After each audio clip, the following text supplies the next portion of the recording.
Hey there, and welcome to Coffee with Chris and Meg, where we talk about life and love from a practical, biblical, and fun perspective. Yes, we like to talk about the Bible. We like to talk about life and relationships, but we also love to drink good coffee. We drink coffee. Let's be honest. So we want you to join us in this experience. So press pause if you don't have a cup and go brew your favorite cup of coffee or hot tea or hot chocolate, if you will. We're no respecter of hot beverages. Yes, no, we are not. What are we drinking today, Bill?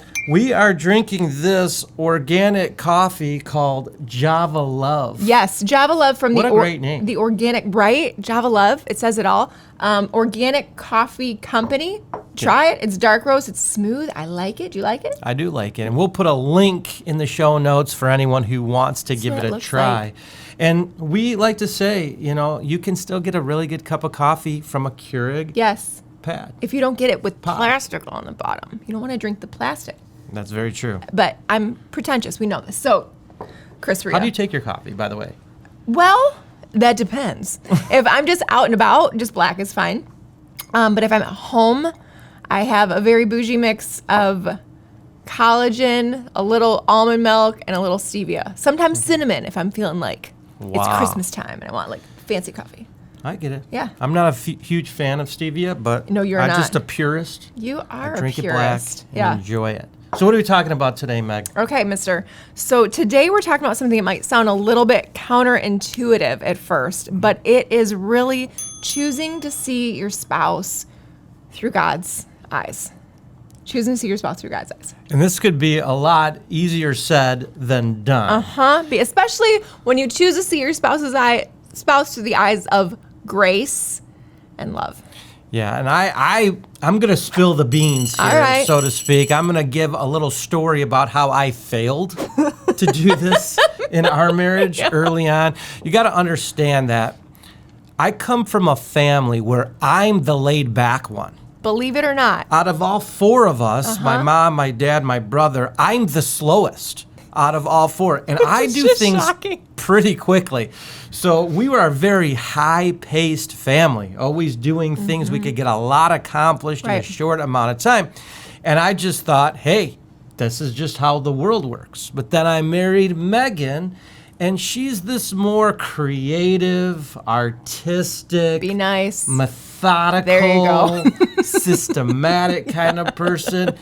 And I couldn't figure out for the life of me when we first got married, like, why it took you so long to do certain things. And I remember getting very impatient. Yeah, a little bit. Yeah, and I even like short with you sometimes. It's shocking but true. Just wondering why it could possibly take you so long to do things. But then I had this epiphany that we're wired differently. Yes, we are. And my way wasn't right, and yours was wrong. Right. But choosing to see you through God's eyes was realizing how He wired you and just leaning into it and actually encouraging you to be creative. Yeah. To slow things down. Yeah. To slow our worlds down so we put more thought up front on things. And at the same time, you've shown me the value of like, all right, not everything has to be super thought out. Like sometimes you can just get it done. See? Too, right? We're a good team here. Balance. We're a good balance. But I think if we're honest,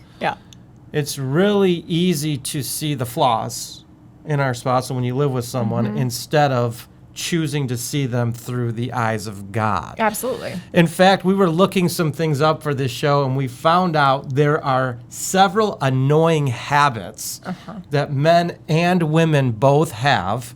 And so what I want to do is I want to give you the top 5 things that drive men crazy. Then Megan's going to give you the top 5 things that drive women crazy, and try to see if you can relate. So the top 5 things that drive men crazy. You ready for them? I'm ready. Bring it on. Okay. Yeah. Number 1, nagging and micromanaging. I can see it. Yes. I can see it. I think men go, really? I'm not alone in this. Not that you nag or micromanage. That's not what you're saying at all. No. This isn't my issue. I'm saying in general. Just men in general. Yeah. But when they feel like they're constantly corrected, Sure. told what to do, having their actions scrutinized all the time. Yeah. It makes men feel belittled and even a little bit controlled. I can see that for sure. And so that's one. Yep. Another thing is bringing up the past. Ooh. We like to say getting historical. Not hysterical Right. in a fight, Yep. but historical. Just constantly throwing the past mistakes or the way we did things 15 years ago, because it kind of feels like you don't see all the good growth that we have, and so maybe even comes across as resentment or bitterness For sure. towards your spouse. So we struggle with that a little bit. It drives us crazy. Okay. a little bit. All right. I'm bracing myself. What's next? Not appreciating our efforts. Ooh. See, men, we like to be the hero of the story. We need to be this. We want our family, our spouse, our if you have kids, to look at us like we're Superman. Sure. We're the superhero. We know best, and we want to be appreciated, and we want to feel like you think the world of us. And sometimes not feeling appreciated, it drives men crazy. Okay. Ready for number 4? Let's hear it. Shutting down intimacy. Ooh, this is something, When that you're in comes the up a lot. mood and you take the courage to initiate. Which takes a lot of courage, right? It takes a lot of initiation, And then once again, you have a headache. Well, not you. You the don't ever infamous use that headache. excuse. But you don't feel like up for that. Sure, So, yeah, that drives men crazy sometimes. All right. And then the last thing, this one is really funny to me. I think because it hits home. Oh, no. Not with you, of course, hypothetically. But talking excessively about irrelevant details. Like, we really don't care about your friends' shopping habits and the 18 things you did with them that day and everything going on in their worlds with their cousins and their friends' cousins. You need context for the story. You need No, we don't. layers, and we just need you to understand the full breadth of what we went through that day. Reader's Digest version over here. We just need the shortened version. The shortened version. Okay. All right. So there you have it. Point taken. Five things that can drive men a little crazy. And maybe when we're choosing not to see our wives through God's eyes, we can kind of nitpick those things. Yeah, I can Your see turn. that. Well, just like there are 5 things that drive men crazy, there are at least 5 things that drive women crazy. We'll just focus on 5 for right now. But you. the first one, in no particular order, would be lack of listening and engagement. Okay? It could pretend this is my phone. Maybe it goes to babe. the details of your cousin's shopping habits. That's fast. She shops? Cool, man. Yeah. Lack of feeling ignored, interrupted. And I get, like, it goes with the last one, right? You're like, get to the point quicker. So, but we really want to feel heard and understood. So I think that listening is a very big, it's a big deal to us girls, right? Like when we, but it's funny, like when females hang out, like we could just go get a coffee and talk for hours. Like if you're hanging out with your guys, there's no chatting. We play golf and we talk about our golf shots. I literally, this happened this weekend. I was like, what'd you guys talk about? You're like, golf. The shots we were taking, My what new iron we hit. Chipping wedge, or is that a why club? we 3-putted the last green. Yeah. That was it. Chipping wedge? I got that correct? Well, kind of. Lob wedge, Lob chipping. wedge right here. Yeah, I'm you gonna. got that. I'm gonna. All right. So that was number 1. The next one is not helping with household chores.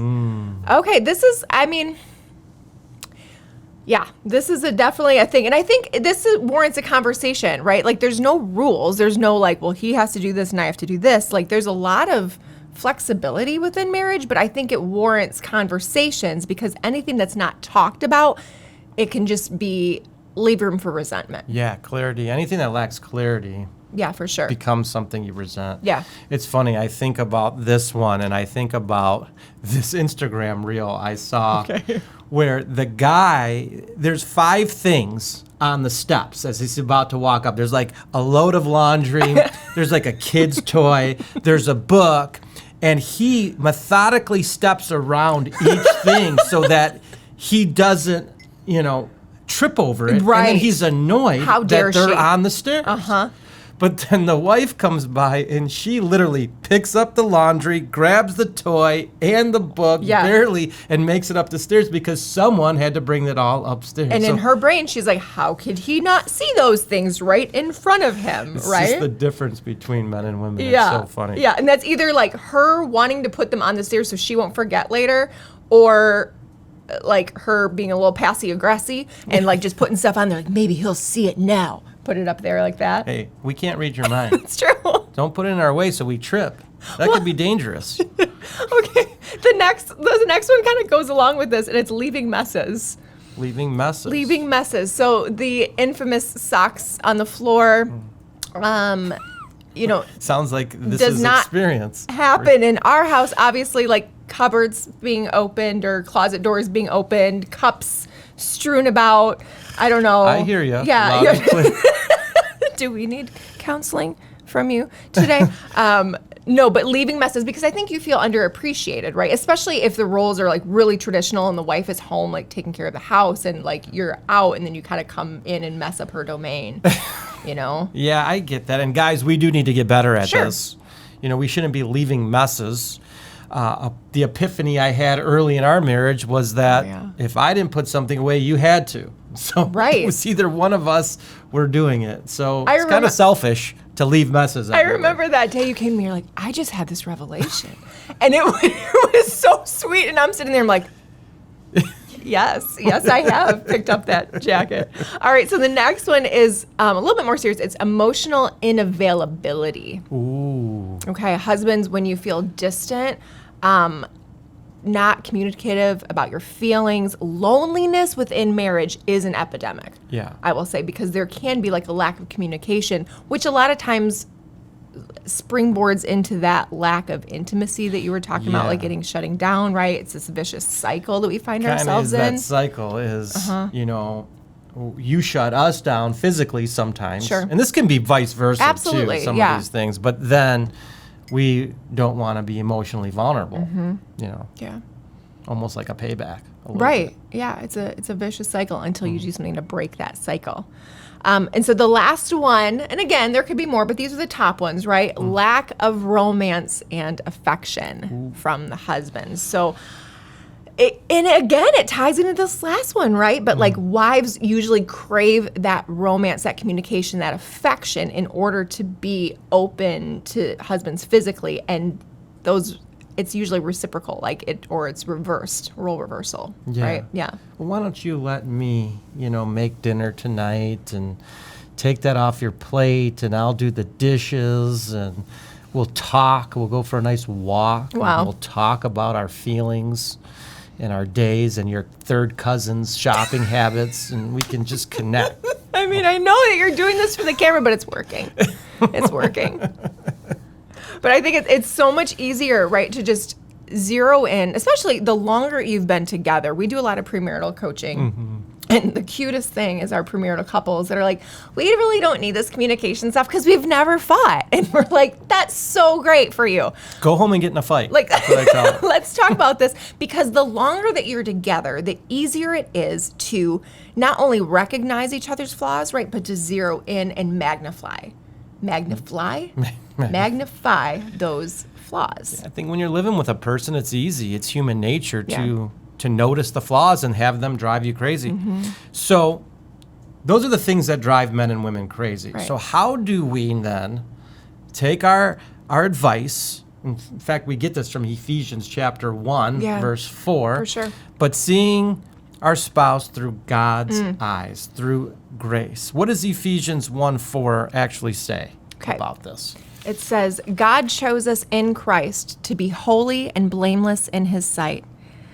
So, I mean, we think about the weight of that, right? Like, God sees us as though through his perfect sacrifice of Jesus. That is incredible, because we're so appreciative that the God who created us chooses to see us as righteous, holy, and blameless, not because we are, not because we don't make mistakes, but because he sees Christ's righteousness in us. Yeah. And so he chooses to not focus on the flaws, but to focus on the strengths. So how do we do and then that? then we get into marriage, right? Or And- any relationship, seriously, really. any relationship. And it's like we're so grateful for that grace that like transforms and gets to change the way that we live. But we don't always want to offer that same grace because then we really know what love is. Right. And when we have the chance to love like God loves, there's no greater opportunity to rub off all of our rough edges in our flesh than when we get to extend grace. Like grace is this beautiful word to receive, Right. and it's a much weightier gift to give. Right. But think. what if we could change that We perspective? can, for sure. Like, what Yeah. if we could literally look at our spouse and say, God loves this person. Yeah. They're made in his image. Yes. God loves them. He sees them as righteous. He sees their strengths. He ignores their flaws. And so what I'm going to do is try to see the best in my spouse and try to see your potential and try to elevate you and encourage you in your potential and your gifts Yeah. instead of Just looking at the flaws. But looking at the flaws and magnifying the flaws and Yeah. calling out the flaws. Yeah. And it's not about ignoring mistakes. Absolutely not. You know, No. I think that's important. We don't want to just ignore the mistakes, but we want to focus on some of the strengths and the good qualities and the love Well said. that God has for us and kind of portray that to our spouse to kind of foster an environment of encouragement and understanding instead of criticism. Absolutely. And I think that especially in this relationship, right? It's like we have this opportunity to come alongside and speak life into each other or continually nag and like be critical. Yeah. And it reinforces, we're all walking around with these insecurities, right? And these deep like ruts in our brain of this is how I am and this is how I've always functioned. And a lot of times we try to, because of the grace of God, rise above those things, Right. right? But if our spouse is constantly magnifying those things, those deep insecurities that we already Right. have, right? It reinforces them. But the opportunity that we have to be the representation of the true love of God and to, right? To be like, no, I see this. I know you did this, but that's not who you are. I see this in you. I see you as this. I love you. I call you out. And build each other up, Yeah. right? Through the power of the love of You God. do this really well. Brag on you just for a Well, second. you do thank this well. but- You choose to see the strengths. I mean, you live with me. You know me better than anyone, and God bless you for that. But Listen, we but both like, have a I'm lot up of there weaknesses. preaching on Sundays, Sure. and you're Sure. amening in the front row, even though you know all my flaws and weaknesses, and I think that's the key to practically putting this into practice. Yeah. Is knowing that we are all flawed. Yeah. We all have things that maybe aren't the best, but instead of saying, well, you never do the dishes or you spend all this time planning golf with your friends but never plan a date, like all that negative criticism does not turn into, Oh, I should really try harder. I really Right. don't. I really want to put in the effort now that I feel so beaten down. yeah, like That when your doesn't wife make sense says to me, anybody. you're going golfing again? You don't take me on dates. I want a date. I want you to plan a date tonight. I want to go out somewhere. Right. Oh yeah, I want to spend Sweep all me this off my feet, romantic baby. time with you now. So yeah, Right. we have to start to understand that the love, the grace, it empowers each other Yes. to actually rise and become the best versions of ourselves. 100%. Because when we feel criticized, Yes. we get insecure. We want to take our ball and go home And we instead respond. of Yeah, we respond from that wound, that insecurity, that deep thing that just you hit with your words and we become defensive. Yeah. Right? So it's a daily practice. Yes. It's something we got to do daily. We got to work that grace and love muscle. Those grace-colored glasses, as it were, Grace right? colored glasses, yeah. And I think that's important. If you're struggling with this, especially in your marriage, if it's easy to criticize your spouse or look at their flaws, this week, today, practically tell yourself, Yes. this is a person that's dearly loved by God, Yeah. and I'm going to see them through God's eyes and through the lens of grace this week instead of the lens of criticism. So good. So All right, good. so now it's time For, the espresso round. there you go. Come on. This is where we answer rapid fire questions that you guys have sent in this last week. And we're going to start with you, Chris Ray. Are you ready? I'm ready. Okay, I would drum roll, but that's going to jack up the mic, and I can't do that R thing. So there we go. Here we go. All right. This came in, Chris Ria. My spouse really struggles with a specific habit.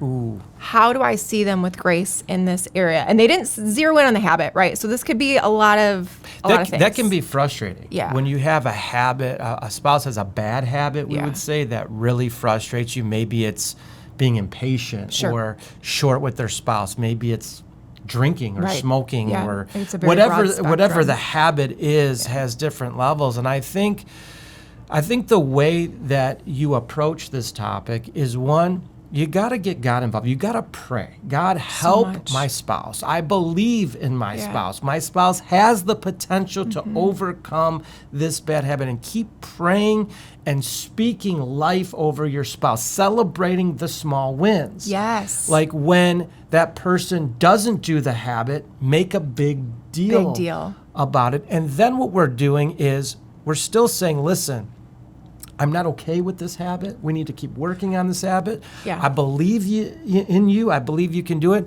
And then what we're looking for is progress, not perfection. So good. Progress, not perfection. Yeah. Because I think what happens is we, even marriage counseling, we do this a lot, and we address an issue and we resolve the issue. But then they come back the next week and they say, well, they still messed up in this area 5 times. Well, is it better than the week before? Did they mess up 10 times the week before? Right? Can you recognize some of the progress? Yeah, we're looking for progress, not perfection. Okay, so that leads perfect into this next question, and it's, does seeing my spouse as holy and blameless, like we talked about in the Word, does that mean that I ignore their sin?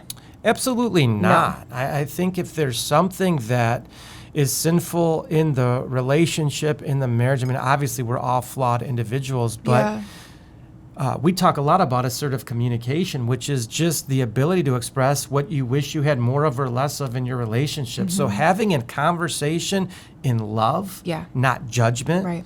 Hey, I love you, and because I love you, there's this thing going on with you, and I wish you didn't have this in your life. I think our marriage would be a lot better. I think your life would be a lot better. So how can we take steps towards improvement in this area? What do you need? How can we create a plan so that this sin is not something you deal with the rest of your life, but you can actually get free from it? And the way you just phrased that, that's that helpmate coming alongside. Right. That doesn't feel like the voice of a correction officer or a parent, like you did this and you. No. It's your spouse. It's the person that you said, I'm going to join my life with yours because I feel like we're better together. So how can I help you? What can we do to create a plan? So much better than accusing. Yes. All the time. So one more question for the Espresso Run. I'm gonna give it to you since I answered the first 2. Here we go. What's one practical thing we can do today to start seeing our spouse with more grace? Ooh. It's going to be simple, but maybe challenging depending on where you're at with your marriage. But I want you to look for one thing that you can thank your spouse for specifically that they did that day, and then compliment them in it. Ooh. So, and like I said, if the marriage is really healthy, this might come very easily. If you're in a struggle of a place right now, recognizing a good thing that they do, it could be like, thank you so much for taking out that garbage. I really appreciate when you take care of our home. Start there. Yeah. And then the next day, give another thank you with a compliment attached to it in a different way. Not the same one. That's going to get repetitive. Like they will be on to you at that point. But build on that because you can get some traction with some little wins. So one thing, thank and compliment. That's really good. Yeah. Thank you for being on time to filming the show today. Did you notice that, Chris? That was really, really good. It meant a lot to me. I appreciate All right, one final thought here. We call this segment Brew on This. Get what we did there? A little brew on this, but we're going to leave you with one thought.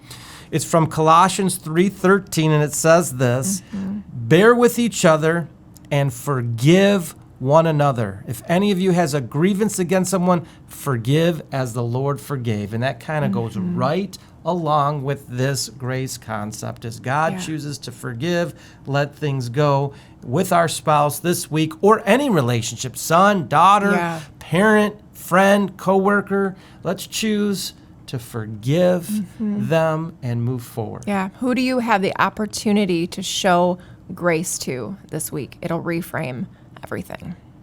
So that's all we have for you today. Want to encourage you to leave a comment below with a question you have for us, or a comment on some of these Showing things. grace, seeing your spouse through the lens of love. You know, the lens of love. Yeah. Maybe there's an annoying habit we left out that you got to chime in. Please chime in. And let us know.